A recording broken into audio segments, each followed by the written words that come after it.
Chapitre 30. Lentement mais sûrement. Pourquoi les arbres vivent-ils aussi longtemps? Ne pourraient-ils pas faire comme les plantes herbacées, pousser à plein régime pendant la saison estivale, fleurir, former des graines, puis retourner à l'état d'humus? Cela présenterait un avantage considérable, car chaque changement de génération offre une chance de modification génétique. Les accouplements ou les fécondations sont particulièrement propices aux mutations. Or, dans un environnement en perpétuelle évolution, s'adapter est une question de survie. Les souris se reproduisent toutes les 6 à 7 semaines. Les mouches sont encore plus rapides. Lors de ces successions, il arrive régulièrement que des lésions induisent des modifications des gènes. Dans les cas favorables, ces modifications font apparaître un caractère particulier. C'est ce qu'on appelle l'évolution. En donnant l'avantage au caractère adapté à de nouvelles conditions environnementales, le phénomène assure la survie des espèces. Plus le renouvellement des générations est court, plus les animaux ou les végétaux peuvent s'adapter rapidement. Les arbres semblent ne trouver aucun intérêt à ce que la science considère pourtant comme une nécessité. Ils préfèrent accumuler les années, en moyenne jusqu'à plusieurs centaines, parfois même plusieurs milliers. Ils se reproduisent au moins tous les 5 ans. Toutefois, il est rare que cela débouche sur une véritable succession. À quoi bon produire des centaines de milliers de semences s'il n'y a pas de place vacante? Tant que la mère arbre capte l'essentiel de la lumière, rien ou presque ne se développe sous son houppier, je l'ai déjà évoqué. Les enfants arbres doivent souvent patienter des centaines d'années avant de pouvoir eux-mêmes fleurir et transmettre ces gènes. Tout cela va beaucoup trop lentement. Comment les arbres le supportent-ils? L'histoire récente du climat est marquée par une alternance de haut et de bas. Un grand chantier de Zurich a permis de mettre en évidence la brutalité de ces variations.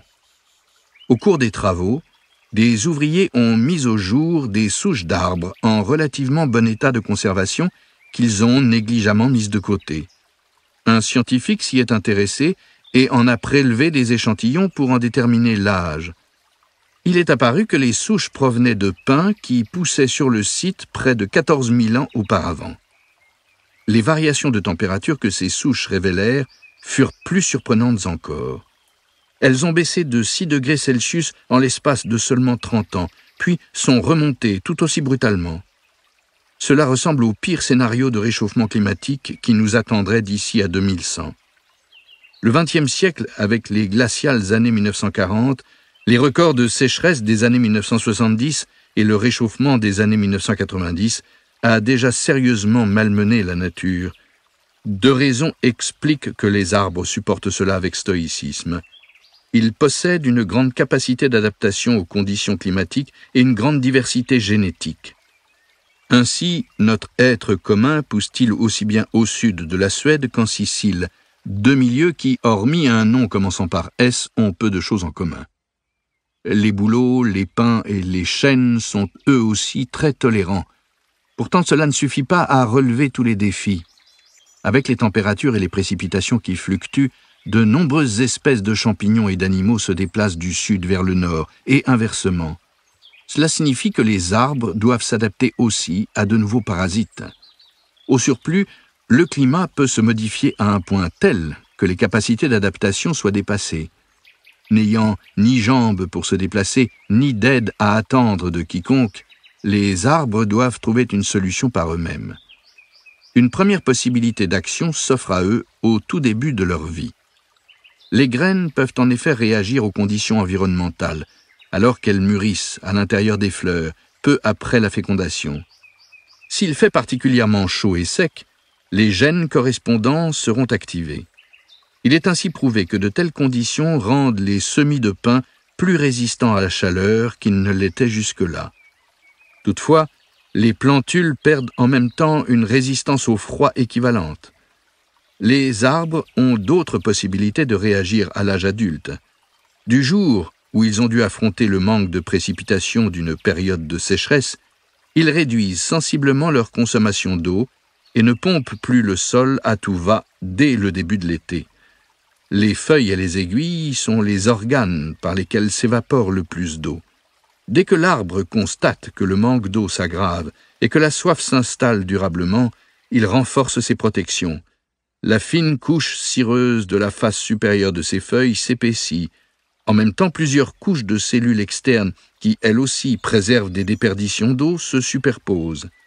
L'arbre ne peut plus respirer aussi bien qu'avant, certes, mais toutes les écoutilles sont fermées. Quand l'arbre a épuisé toutes ses ressources, la diversité génétique entre en jeu. Ainsi que nous l'avons vu plus haut, le renouvellement des générations est particulièrement lent chez les arbres. Toute possibilité d'adaptation rapide est donc exclue. Mais d'autres solutions existent. Dans une forêt naturelle, les arbres d'une même espèce possèdent des patrimoines génétiques extrêmement différents. Chez l'homme, nous sommes au contraire génétiquement très proches, tous parents du point de vue de l'évolution. En comparaison, les êtres d'un peuplement donné sont génétiquement aussi éloignés les uns des autres que des espèces animales différentes. Il en résulte que, pris isolément, chaque arbre possède des caractéristiques distinctes. Certains supportent mieux la sécheresse que le froid, d'autres sont redoutablement équipés contre les insectes, tandis que d'autres encore se moquent éperdument d'avoir les pieds dans l'eau. Quand les conditions environnementales se modifient, les individus les moins armés pour affronter la nouvelle donne disparaissent. Quelques arbres sénescents meurent aussi, mais l'essentiel de la forêt se maintient. Il peut aussi arriver que des conditions extrêmes déciment presque tous les arbres d'une même espèce, sans que cela ait de conséquences dramatiques. La plupart du temps, il en reste toujours suffisamment pour fructifier et fournir de l'ombre aux générations suivantes. J'ai par exemple calculé, en me basant sur les données scientifiques dont nous disposons, que même si nous devions un jour connaître les mêmes conditions climatiques qu'en Espagne, la majeure partie des arbres des anciennes hêtraies de mon district résisteraient. À une condition, que des coupes ne déstabilisent pas la structure sociale de la forêt et qu'elle puisse continuer de réguler elle-même son environnement climatique.